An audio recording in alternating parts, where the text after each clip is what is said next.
Do you even know what tango is, or do you only know how to wipe tables? Mocking laughter filled the hall as every eye turned toward the young waitress. Phones pointed at her, ready to record her humiliation. But when the Arab billionaire sneered, "If you can dance tango, I'll marry you right here," she simply stepped onto the floor. The music swelled, and in an instant her flawless tango steps left the entire hall in stunned silence. Olivia stood at the edge of the banquet hall, her hands steady on an empty tray, her plain black uniform slightly creased from a long shift. She was 23, her dark hair pulled into a tight bun, no makeup, no jewelry, just a quiet beauty that didn't beg for attention. Her eyes held a steady fire like she had walked through storms and learned to stand taller because of them. The five-star restaurant in Dubai glittered under crystal chandeliers, gold-trimmed tables gleaming the air heavy with the scent of expensive wine and perfume. The guests were the city's elite men in tailored suits, women in gowns that shimmered like they were woven from light itself. Olivia had been working here for months, saving for tuition or dodging sharp glances from people who saw her faded shoes and assumed she was nothing. Tonight, though, the air felt heavier, the stares colder. She wasn't just a waitress to them. She was a target, someone to cut down for sport. The night started quietly, or as quietly as a room full of egos could. Olivia moved through the crowd, her tray loaded with champagne flutes, her steps quick but careful, like she had memorized the rhythm of the room. She'd learned to keep her head down, to avoid the eyes of guests who treated her like she was invisible, or worse, like she was in their way. As she poured wine for a table of businessmen, one of them, a heavy-set man with a gold watch that screamed new money, leaned back in his chair, his voice loud enough to carry across the table. "Careful, sweetheart," he said, smirking. "That bottle's worth more than your entire year's salary." The others chuckled, their eyes flicking over her like she was a prop in their little game. Olivia didn't flinch. She finished pouring, set the bottle down with a soft clink, and moved on. Her hands were steady, but the sting was there, sharp and familiar, like a bruise you don't notice until you press it.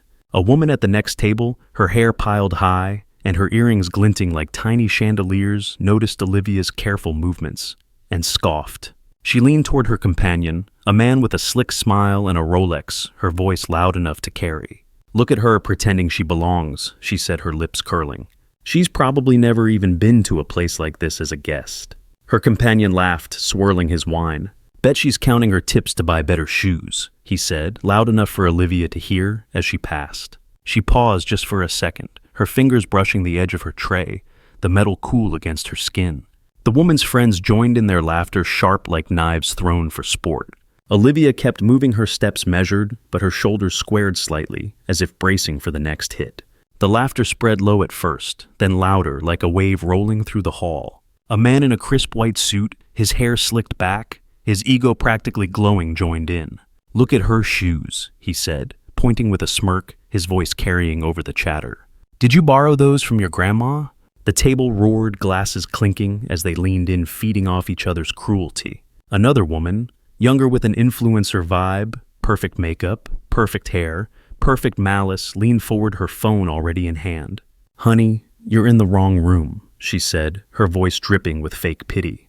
"The staff entrance is that way." She flicked her wrist toward the back, and the laughter grew sharp and relentless. Olivia stood still, her face calm, but her eyes flicked to the side, catching the glint of a chandelier. She adjusted her grip on the tray, her knuckles pale, and kept moving. But the room wasn't done with her yet. "Hey, before we go deeper, can you do me a quick favor?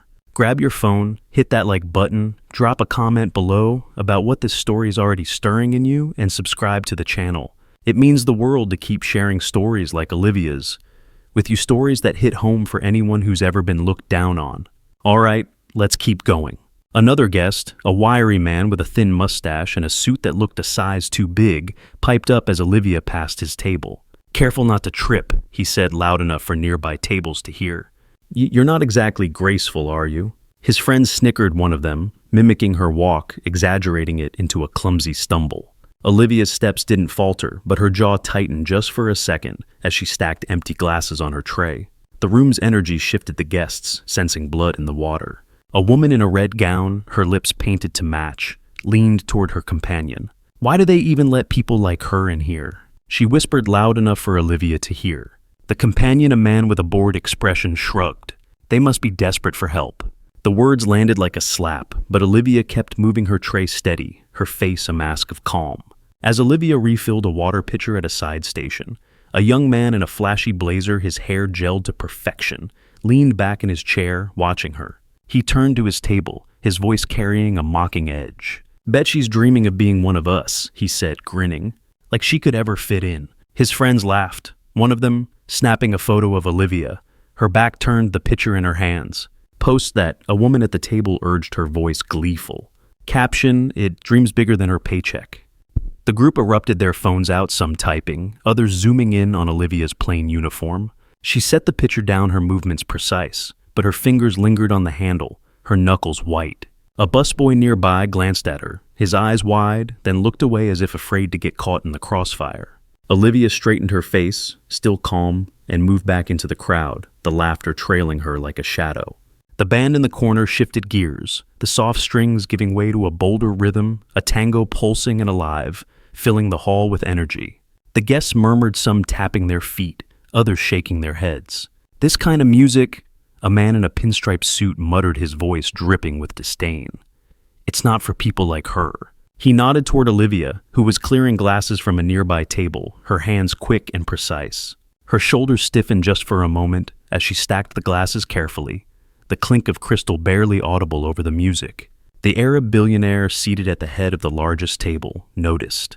His name was Khalid, a man in his 40s, his black suit tailored to perfection, his black and white keffiyeh draped with casual arrogance. He was known for turning every room into his stage, his wealth a weapon he wielded with a smile. He leaned forward, his eyes locking on Olivia, a sly grin spreading across his face. Khalid raised a hand, signaling the band to play louder. The tango swelled, its rhythm sharp and commanding, cutting through the chatter. His table buzzed with whispers, but no one moved to the dance floor. The guests glanced around, waiting for someone brave or foolish enough to step out. Olivia, now standing near the edge of the room, glanced at the empty floor. Just a quick look, barely a second, but Khalid caught it. His smile widened like a predator spotting prey. He stood his chair, scraping softly against the polished floor, and waved a hand. "Let's see who dares," he said, his voice carrying over the music, smooth and taunting. The hall turned, every eye following his gaze, straight to Olivia. She froze, her tray half raised, caught in the spotlight of 100 stares, the air thick with anticipation. The businessman with the gold watch spoke first, his voice loud and mocking, cutting through the music. "What, you think you can dance, waitress? Do you even know what tango is, or do you just wipe tables?"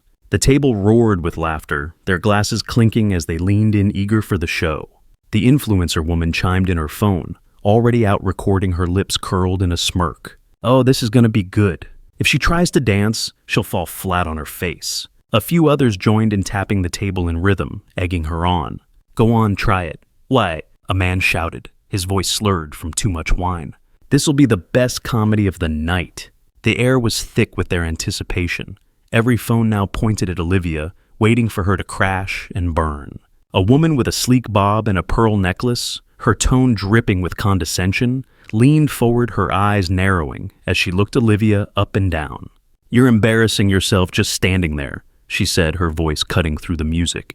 "Why don't you stick to serving drinks?" The room laughed again, the sound sharp and cruel like glass breaking. Another guest, a man with a loud laugh and a cheap tie, slapped the table. "Bet she's never even heard of tango," he said, his voice booming. "Probably thinks it's a fruit or something."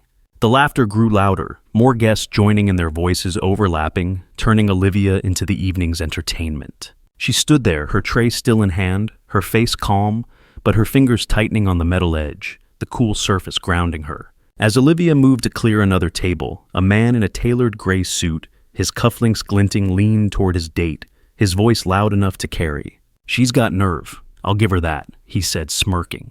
"But nerve doesn't buy class." His date, a woman with a fur stole and a cold smile, nodded.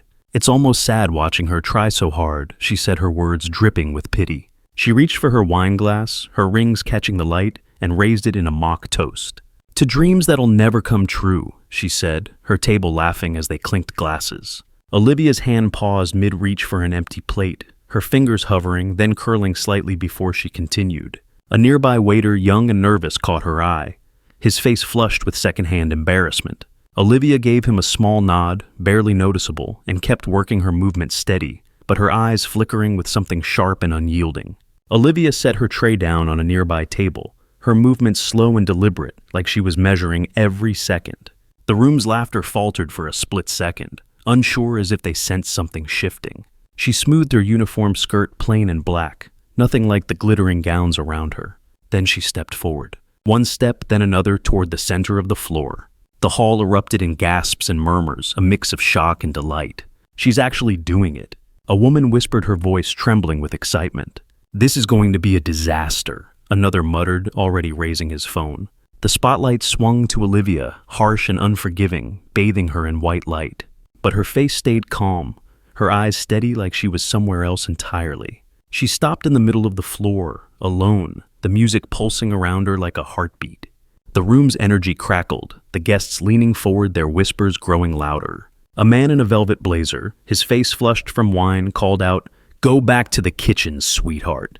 This isn't your stage." His friends laughed, one of them mimicking her stance, exaggerating it into something clumsy and mocking. The influencer woman zoomed in with her phone, her voice loud enough for Olivia to hear. "This is going viral for all the wrong reasons," she said, giggling. Another guest, a woman with a diamond choker and a bored expression, leaned toward her companion. "She's making a fool of herself already," she said, her voice carrying. "Look at that outfit. She doesn't belong here." The words piled on each one sharper than the last, the room feeding off its own cruelty. Khalid laughed louder than anyone, his voice cutting through the noise like a blade. He strode to the edge of the dance floor, his keffiyeh swaying slightly, his presence commanding the room. "If you can truly dance tango," he said, his words booming for all to hear, "I'll marry you right here." The hall exploded in laughter, cruel and unrelenting, the sound bouncing off the chandeliers. The socialite woman clapped her hands, delighted, her eyes gleaming with malice. "Yes, let's see this waitress make a fool of herself." She called, her voice sharp as a whip. Others joined in their taunts, overlapping a chorus of contempt that filled the room. Olivia's lips pressed together just for a moment, and her eyes met Khalid's. There was no fear there, no hesitation, only a quiet, burning defiance that seemed to catch him off guard. A hush fell over a few nearby tables as Olivia stood under the spotlight, her silhouette stark against the polished floor. A woman in a silver gown, her face tight with envy, whispered loudly to her friend, "She's just showing off to get attention." Her friend, a man with a goatee and a smug grin, nodded. "Probably thinks this'll get her a better job," he said, his voice dripping with scorn. He snapped his fingers at a passing server as if to prove his own importance, then turned back to Olivia, his eyes narrowing. "Keep dreaming, kid." A few others murmured agreement, their voices low but sharp like needles. Olivia's hand twitched just slightly as she adjusted her stance, her fingers brushing the hem of her skirt. She didn't look at them, but her chin lifted, a small gesture that carried the weight of 1,000 unspoken words, silencing their whispers for a fleeting moment. The music hit a crescendo, the tango's rhythm sharp and commanding like a challenge thrown down. Olivia lifted her chin, her posture shifting, shoulders back, spine straight, like she was stepping into a different version of herself. She took a single step, her foot sliding across the polished floor, with a grace that made the room catch its breath. Then another step, fluid and strong, her body moving in perfect sync with the music. The laughter died, replaced by a stunned hush, as if the air itself had frozen. Her plain uniform seemed to vanish, her movements carrying a power that filled the space. Each step was deliberate, each turn precise, her arms extended with a confidence that silenced the room. The guests leaned forward, their eyes wide, their phones still raised, but forgotten. Khalid's smile faded. He stood frozen, his hands still in his pockets, watching as Olivia danced alone under the spotlight. The music built, and she matched it, her steps weaving a story of strength and control, each movement a quiet rebuke to the room's cruelty. A few guests whispered, their voices shaky. "Who is she?" One woman asked, her wineglass trembling in her hand. The businessman with the gold watch shifted in his seat, his smirk gone, his fingers drumming nervously on the table. The influencer's phone lowered slightly, her mouth open, her perfect facade cracking. Olivia's dance wasn't just good, it was masterful, a performance that belonged on a world stage, not in a room full of mocking strangers. As Olivia turned, her skirt catching the light, a man in a corner booth, his face half hidden in shadow, leaned forward, his voice low but cutting. "This is a fluke," he muttered, his hands clenched around a whiskey glass. "She's probably some hired performer planted here to make us look bad." His table nodded, their faces tight, grasping at any excuse to dismiss her. A woman beside him, her hair streaked with highlights, scoffed. "No way she's that good." Naturally, she said, her voice loud enough to carry. "It's all an act." Olivia's steps didn't falter, but her eyes flicked toward the booth for a split second, a spark of defiance flashing before she spun again, her movement sharper as if answering their doubt with every precise step. The room's energy shifted, the guests' confidence wavering, their whispers growing quieter. The hall was quiet now. The only sound, the music and the soft tap of Olivia's shoes against the polished floor. She spun, her skirt flaring slightly, and for a moment the room seemed to hold its breath. A memory flickered in the air. Not spoken, but there in the way Olivia's hand lingered in a turn, the way her eyes softened for a split second. Years ago in a small apartment, she danced with her mother, the radio crackling with a tango's rhythm, the two of them laughing as they moved across a worn rug. The memory passed unspoken, but it hung there in her grace, in the way she carried herself, like she was dancing for someone who wasn't in the room anymore. A man's voice broke through, sharp and desperate, trying to claw back control. "Impossible," he shouted, his face red, his tie askew. She must have practiced this somewhere, some cheap studio. The socialite woman nodded, clutching her pearls, her voice shrill. "Even if she dances well, she's still just a waitress." Others joined in their voices, thin, grasping at their fading superiority. "She's no artist," another man scoffed, his words slurring. "Just a fraud."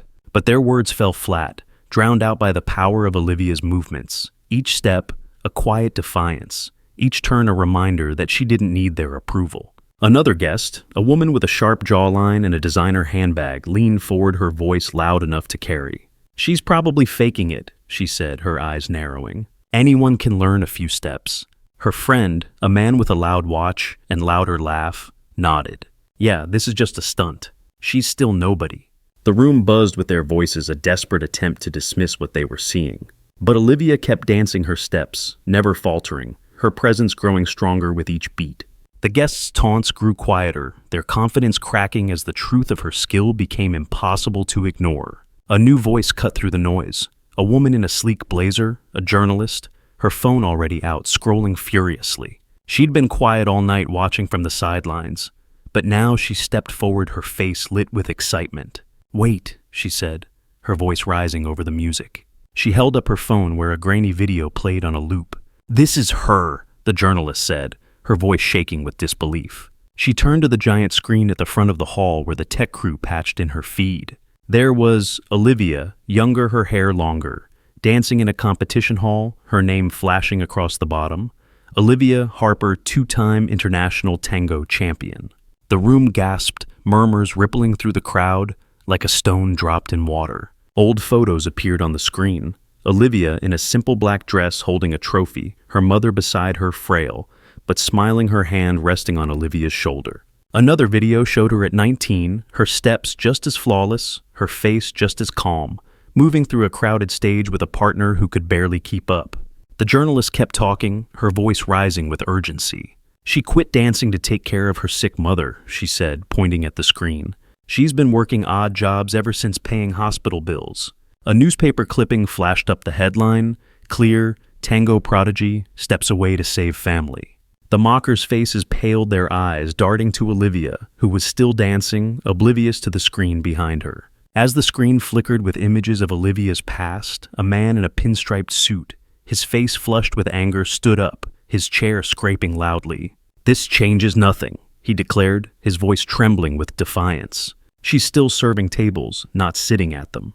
His table murmured agreement, their voices weak but stubborn, clinging to their sense of superiority. A woman beside him, her earrings dangling, pointed at the screen. "Those videos could be fake," she said, her tone desperate. "Anyone can edit a clip these days." Olivia's dance continued, her movements unbroken, but her hand brushed her bun, loosening a strand of hair that fell across her cheek. She tucked it back, her fingers steady, and kept dancing, her silence louder than their protests, her grace dismantling their words one step at a time.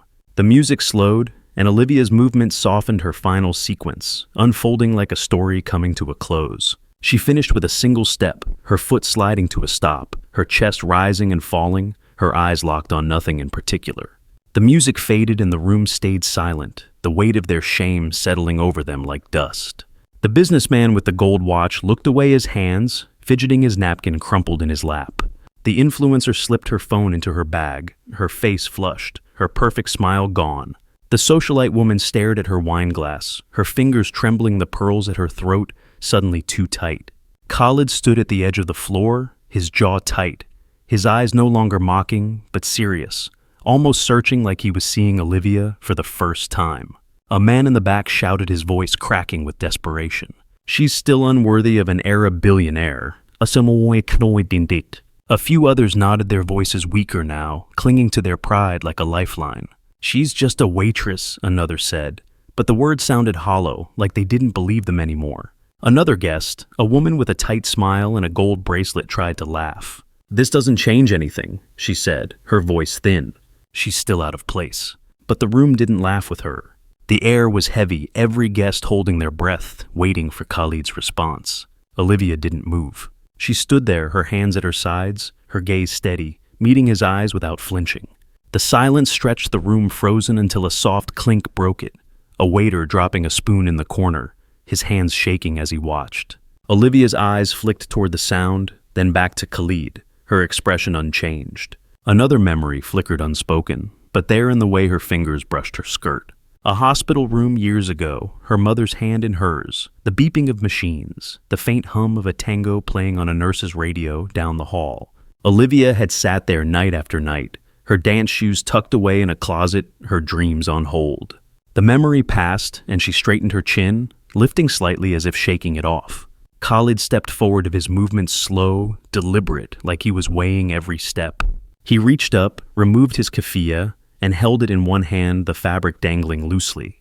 Then he started clapping a slow, steady rhythm that echoed in the silent hall. In a room full of show-offs, he said, his voice clear and calm, cutting through the tension, "Only you dared face me with true talent." He paused, letting the words sink in, his eyes locked on Olivia's.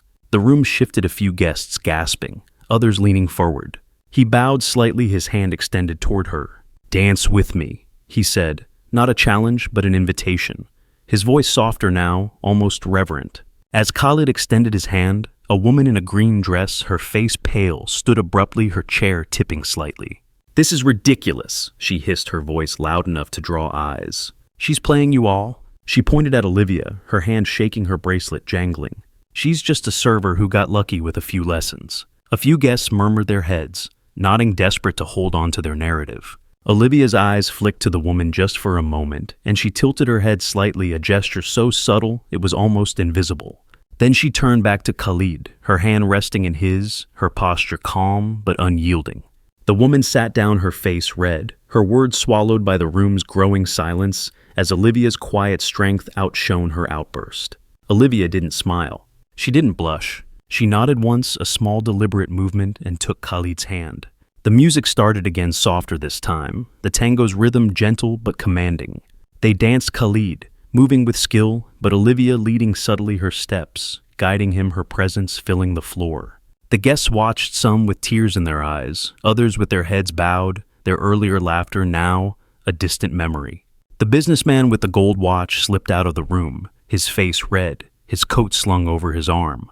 The influencer's phone stayed in her bag, her hands clasped tightly in her lap, her eyes fixed on the floor. The socialite woman drained her wine glass, her fingers shaking, her laughter long gone. The dance continued, Olivia's movements fluid and sure, each step a quiet declaration of who she was. The room's energy shifted, the guests no longer mocking, but watching, some standing, others whispering in awe.